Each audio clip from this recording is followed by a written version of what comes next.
ଆମ ଗେଟ୍ ଆଗରେ ଗୋଟେ ବାହାଘର ଗାଡି କାହାର ବାହାଘର କି କିଏ ଭାଇ ଆମ ଘରକୁ ଅଛି तो भाई सुजय सानी सेकंड मैरिज कर मैं पोशाक देख तू जानी माने मो भाई सेकंड मैरिज करती नहीं भाई नहीं एबे तो मुझे विश्वास कर पाउनी ओदर मुझे मद भी हो सका मद मुझे प्रणाम कर दो भाई अरे कोन चित्ते वाला ड्रेस मागियाडी कोन छु भाई यार प्रणाम नो आईडी क्या भाई आईडी क्या ओ भी ड्रेस मागी तो भाई बागर को पैसा नहीं हां कह देख तो भाई रो मैरिज सर्टिफिकेट तो दे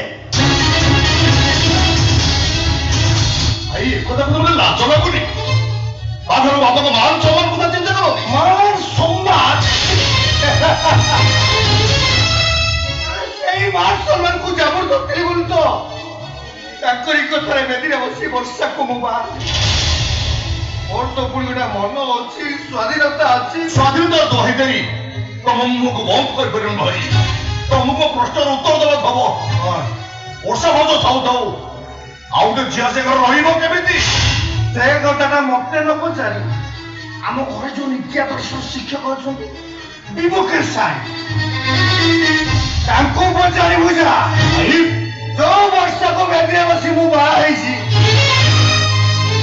ସେ ବର୍ଷାକୁ ପଚାରି ବୁଝା ମୋର କାହାରିକୁ କିଛି ପଚାରିବା ଦରକାର ନାହିଁ ମୋର ଗୋଟା କିଛି ଜାଣତ ତମେ ଯାହାକୁ ବି ବାହା ହେଇଥାଅ ତାକୁ ନେଇ ଗେଟ୍ ପାଖରୁ ଫେରି ଯାଅ ସେ ଘର ରହିପାରିବନି କି ତାକୁ ମୁଁ ଏବେ ରଖେଇ ଦେବିନି ଅନ୍ତତଃ ଏ ଘରେ ମୁଁ ରହିବି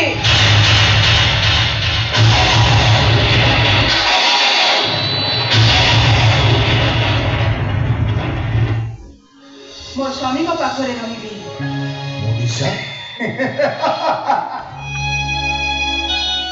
ଆରେ କଣ ହେଲା ତୋ ଭାଉଜକୁ ତ କେମିତି ଚମକ କଲୁ ସତରେ ସୌମ୍ୟ ତୋ ଭାଉଜ ବହୁତ ସୁନ୍ଦର ଆରେ ମାମୁଁ ଯେତେବେଳେ ଆଗ ଫଟୋ ମତେ ଦେଖେଇଲେ ମୁଁ ମନା କରିପାରିଲି really Manisha you are beautiful ଏଇ ସୌମ୍ୟ ଏଇ ତୋ ଭାଉଜକୁ ନେଇଯା ବାପାଙ୍କ ସହିତ ଇଣ୍ଟ୍ରୋଡ୍ୟୁସ କର ଆଉ ସମସ୍ତଙ୍କୁ ବୁଲି ବୁଲି କହିବୁ ଓ ଭାଇ ବାହା ହେଇଛି ତ ଭାଇ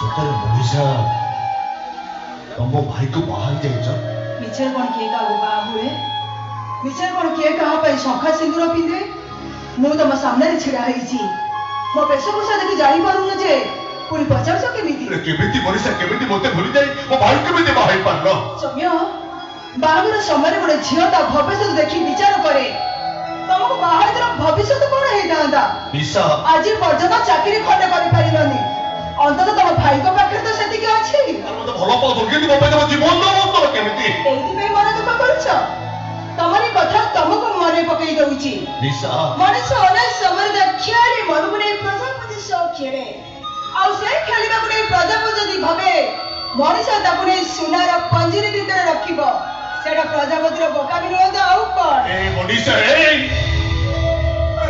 ଭଲ ପାଇବା ସ୍ନେହ ପ୍ରେମ ଏସବୁ ଭୁଲି ଯାଅ ସୌମ୍ୟ ଆମ ଭିତରେ ଥିବା ସେ ପୁରୁଣା ଦିନକୁ ପୁରୁଣା ସ୍ମୃତିକୁ ମୁଁ ବି ଭୁଲି ଯାଇଛି ତମେ ଭୁଲିବାକୁ ଚେଷ୍ଟା କର ଚେଷ୍ଟା କରି ଭୁଲି ପାରିବିନି ମନୀଷା ଆରେ କେମିତି ଭୁଲିବି ମୁଁ ଦିନ ରାତି ତ ମୋରି ଚାରିକର ଘୁରି ବୁଲିବ କେମିତି ଭୁଲିବି ତମକୁ କେମିତି ଭୁଲିବ ମୋର ସ୍ମୃତିକୁ ତାହେଲେ ତମେ ଘର ଛାଡି ଚାଲି ଯାଇପାର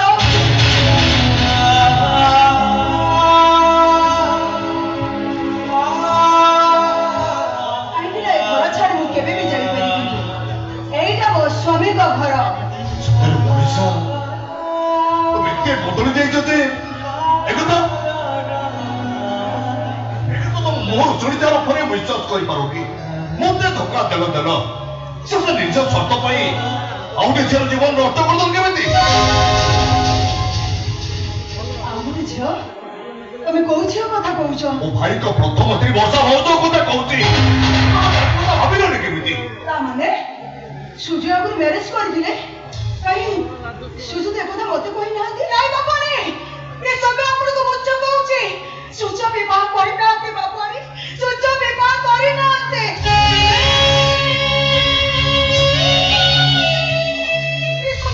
ମିଛ କହୁଛି ଆପଣଙ୍କୁ ତାହେଲେ ତମେ ଏ ଘରେ କିଏ କଣ ତମ ପରିଚୟ?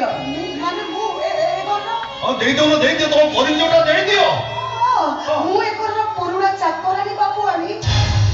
ଅନେକ ଦିନ ହେଲା ମୁଁ ଏ ଘରେ କାମ ଧନ୍ଦା କରୁଛି।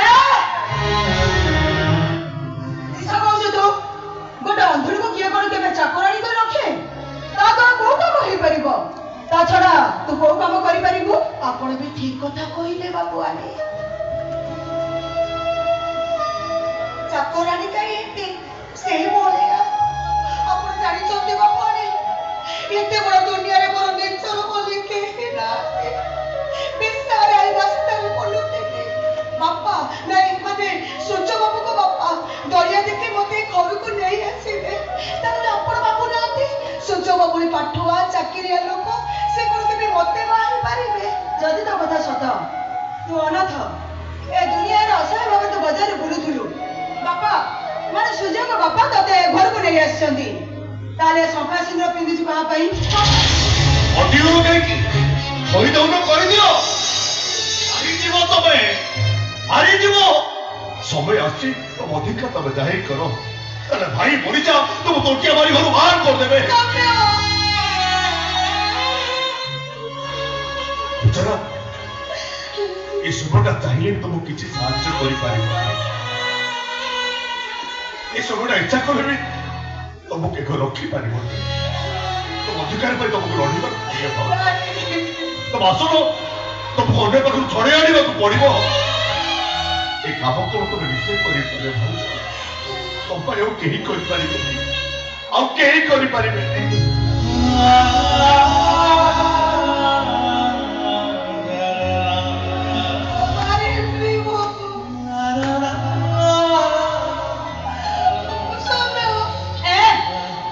ସୌମ୍ୟକୁ ଡାକିବା ପୂର୍ବରୁ ମତେ ଆଗ କହ, ତୁ ତ ଅନାଥ, ଏ ଦୁନିଆ ତୋର ସ୍ୱାମୀ ନାହାନ୍ତି। ଏ ଶଙ୍ଖା ସିନ୍ଦୁର ପିନ୍ଧିଛୁ କଣ ପାଇଁ? କଣ ଆଉ କରିବି ବାବୁଆଣୀ? କେମିତି ଶଙ୍ଖା ସିନ୍ଦୁର ନ ପିନ୍ଧିଥାନ୍ତି? କାହିଁକି ନା ମୁଁ ତ ଗୋଟେ ଅନ୍ତୁଣୀ ନା। ଆଜିକାଲି ଦୁନିଆର ସମସ୍ୟା ଯାହା ଅନ୍ତୁଣୀ ନା। ଯଦି ଖାଲି ମତରେ ଦୁନିଆରେ ବୁଲିଥାନ୍ତି, ଏ ଦୁନିଆରେ ଖରାପ ଲୋକଙ୍କ ନଜର ସବୁବେଳେ ମୋ ଉପରେ ପଡିଥାନ୍ତା। କେବଳ ଇଜ୍ଜତ ବଞ୍ଚିବା ପାଇଁ, ଇଜ୍ଜତ ବଞ୍ଚିବା ପାଇଁ ମିଛରେ ମିଛରେ ଏସବୁ ପିନ୍ଧିଛି। କଣ ହେଲା? ମିଛରେ ଏସବୁ ପିନ୍ଧିଛୁ? ଠିକ ଅଛି, ତୁ ତ ବଜାରରେ ବୁଲୁନୁ, ଏ ଘରେ ଆସି ରହିଛୁ। ମୁଁ ତତେ କଥା ଦଉଛି, ସାରା ଜୀବନ ତତେ ଏଇଠି ଏଇ ଘରେ ମୁଁ ରଖିବି। ତୁ ଏଇଠି ମୋରି ସାମ୍ନାରେ ସେସବୁ ଖୋଲି ଦେଇ ପାରିବୁ?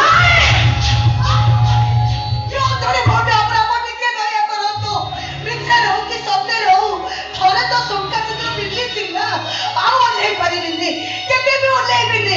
ମୋର ବାପା ଯଦି କହିବେ ମୁଁ ଆପଣଙ୍କ ସାମ୍ନାକୁ ଯିବିନି, ସୂର୍ଯ୍ୟଙ୍କ ସାମ୍ନାକୁ କେବେ ବି ଯିବିନି, କିନ୍ତୁ ମୋ ଶଙ୍ଖା ସିନ୍ଦୁର ଓହ୍ଲେଇବି। କିଛି ଶୁଣିବିନି ମୁଁ, ତତେ ଏଇଠି ମୋରି ସାମ୍ନାରେ ସେସବୁ ଖୋଲିବାକୁ ପଡିବ।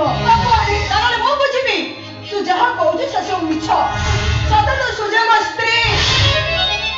ଆଉ ଏଇ ମୁହୂର୍ତ୍ତରେ ସୂର୍ଯ୍ୟଙ୍କ ସହିତ ସବୁ ସମ୍ପର୍କ କାଟିଦେଇ ଘର ଛାଡି ମୁଁ ଚାଲିଯିବି। ବାବୁଆଣୀ ଆପଣ ଘର ଛାଡି କୁଆଡେ